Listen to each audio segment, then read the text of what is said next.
So one of the main reasons for Boeing's choice to locate its factory here in Sheffield, the first European manufacturing facility for the company, was the partnership with and the proximity to the step change research coming from the AMRC.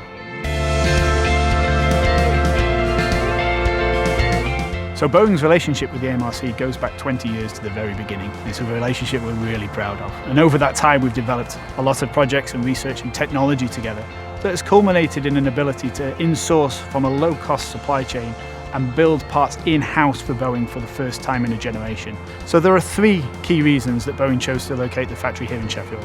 The first of which is the skills that we can develop through the AMRC Training Centre and that we can hire from the local region, helped by the AMRC being able to develop the technology here that we can then use the people to apply in our factory.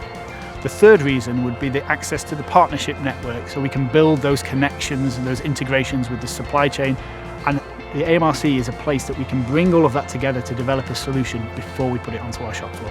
The future is really exciting for us because we can continue to work with the AMRC and its partnership network in a model that's been developed over 20 years now. It's a strong offering and it's one that I believe separates us from our competitors.